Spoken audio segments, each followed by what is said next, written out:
So, for the big question is, if you were the Flash in this situation where you're deciding what to do with Dr. Light, which way do you swing? Do you swing with the Zatanna group of, let's go poking around his brain and fix him? Or are you in the other group of, no, thank you? I honestly don't know. Because we like I said before, I don't think that that's a great idea. If she actually thought she could fix him, I would probably be more for it. Yeah, because she was kind of unsure. She was, and honestly, it does bother me that no one asked Sue what Sue wanted to do. Yeah, I feel like that. I think that's a very, very good and fair observation. So I think I would go no, but I would also, I think it would be better to ask Sue, and you know, I want him to pay for that crime. And like I said before, I feel like part of the problem with this ending for that situation is there's no record of it. He's not ever going to go to jail for it. No. It's not. It ends with him free with his memories and free to go about his business. And I mean, I guess, you know, if you're looking at it after the bad things happened, it's one thing. But, like, it is, to me, there was not enough good done. I don't think there would have been enough good done to justify doing it. So, probably no. Okay, yeah. I get why they didn't want to bring Sue in on the decision. It's a very weighty decision. There's a lot of guilt. I mean, it seems like it affected all these heroes in a, really messed with their psyche. And Sue had her psyche messed with enough that evening. And I understand why they kept it from her, but I agree with you that they shouldn't have. That she definitely should have had a say. Or at the very least, been told about it afterwards. We have no proof in this comic that I saw or read that she has ever even told. Like, this may have all happened. And so, how does that look? Like, I mean, they take him to... I mean, they do capture him, and he does go to prison until he breaks out again, of course, but not for that. Yeah. Yeah, because... he pays no price for that crime. They can't talk about that crime. Like, I guess because of Sue's shame. And maybe they did. Maybe they went to Sue, like, hey, you want to press charges on this? And she was like... But they didn't show us that. No, they absolutely did not. Which goes back to the weakness of female perspectives in this thing as a whole. But yeah, I'm with you. I don't think I'd do it. I don't think taking away someone's... I don't even care about his free will. I'm more concerned about... Because, I mean... Oh, I feel like... After you rape someone, I kind of really don't care about your free will. Like, you... Which is fine. You've expressed that's an understandable... You've expressed an inability to be concerned about someone else's free will pretty hostilely. Fuck you and your free will. Okay, yeah. But I just feel like there's still no justice for it, is my problem. Yeah. And I get the impulse to do it. But... No. No. Okay. Yeah. I just... For me, it is a matter of, like... Because even in cases of rape, pedophilia, murder, like... I feel like... If you are coming down as justice, if you are the hand of justice, which is what these heroes claim to be, then you have to be that. And it has to be equal across the board, or you aren't that. You are something else. If you're not in there doing what is right, then I don't know what you're doing. And in this instance, like, if they're... Again, like, just changing people's personality to make them law-abiding robots, like, then you are no longer on the right side. You are a villain.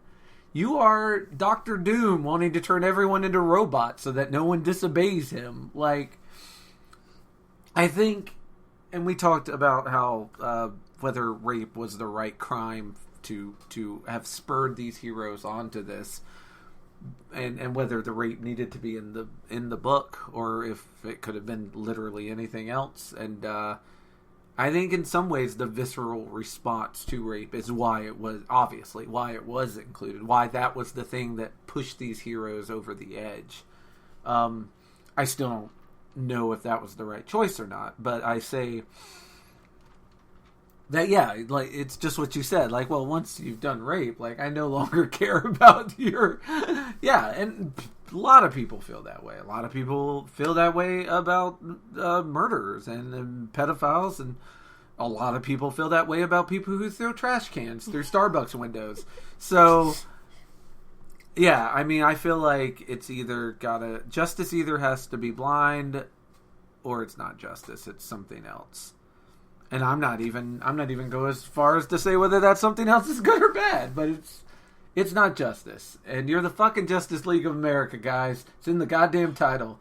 You have to, much like I always yell at this country, I'm like, if America wants to be the beacon on the hill, if you guys want to be the light in the darkness, the good guys, you have to do good shit.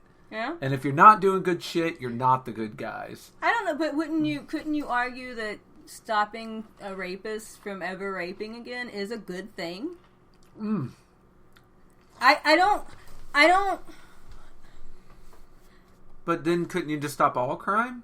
Couldn't Well, Tanya see, and this just is start, actually like... this is actually my problem with superhero stories overall. Okay. And that, like I was saying when they were talking about fixing him or whatever, I don't know if the comic or if the writers or I don't know if they come at the story with the notion that criminality is something that inherently can't be fixed on a certain level.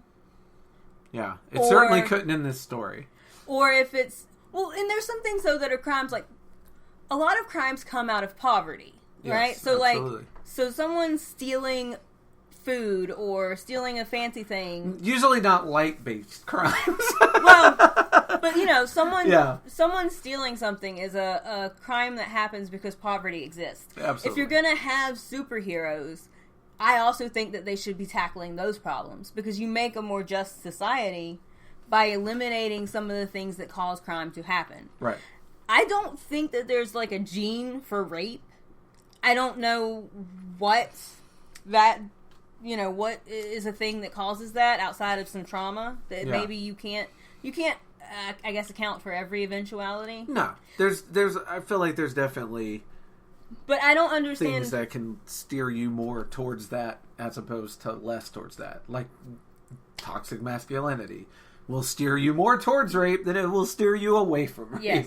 Yes. As an example, yeah. But I don't know if the writers are coming from a level of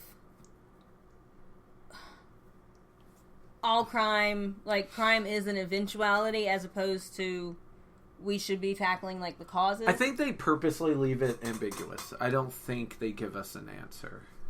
Or I don't think Brad gives us an answer on that. I think it's very... I feel like you could look at it both ways. Yeah. Like, I bet you could be like, well, if Zatanna had been capable of it, it would have been the right call. Or it actually was the right call anyway because he became like a clown who wasn't a real danger to anyone anymore.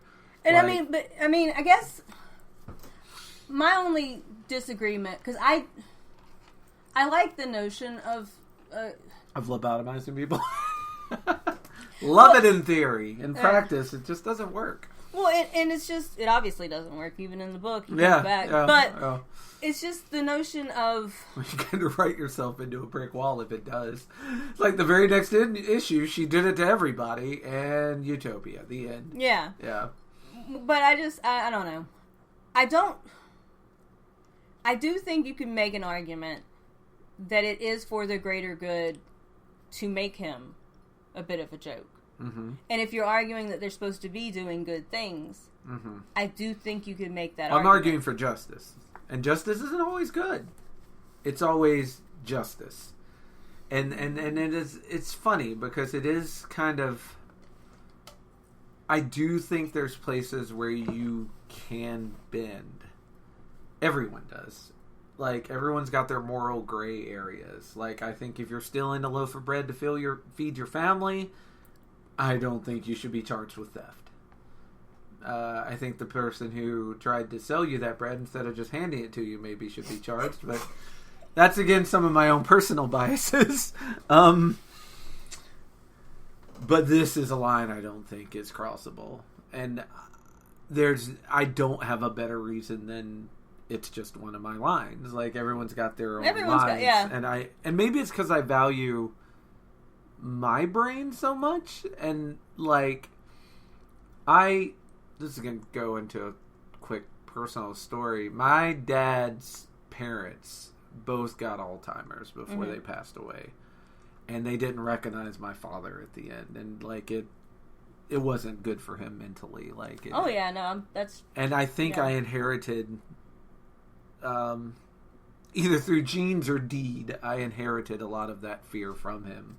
Of, like, ever having my mind, like, compromised in some way. Like, sustaining an injury and losing memories and control. Like... Yeah. So... that is something that, like, because of my thought on that, I can't find any rightness or justice in going into someone's mind and changing who they fundamentally are. That is a bridge too far for me. Especially when you are gods with powers like Superman and Green Lantern, and you're telling me you can't just lock this dude up forever. Like, you don't have that. Well, and they obviously don't, because all their villains get away all the time. I think that's part of comics, though, right? Exactly. Like, that's you can't... If you put the Joker away and he stays in jail, then you're fucking done. Like, that's the end of your story. He's a one-off, So, I mean, I guess that's part of comics. Mm-hmm. It's gotta be, yeah. It's something like you have to agree to set to the side. Much like the convoluted plan of getting, like, it could be argued that it's also part of comics. Yeah. But, well, I mean, I'm not saying it isn't. I'm just saying that personally, to me, there didn't need to be a death count for someone getting back together. But I mean, sure, if you want a boring love story, but if you want a love story where you can't even be sure they're in love, like, no one's getting murdered. Are you even in love? Do you love me? Do you even How love many that people person? did you kill for me? Come on. It's a fair question. But no, it's just, I understand that. I think that in a real world situation, though, which this is removed from. Yeah, of course. I don't know that I necessarily disagree with it on principle. Okay. I don't think that in this situation it was the right call to make. Mm-hmm. But I don't disagree with it in principle. All right. This is also why it's a good thing that I'm a mere mortal and have no superpowers. I would probably misuse them. I thank myself for that every day.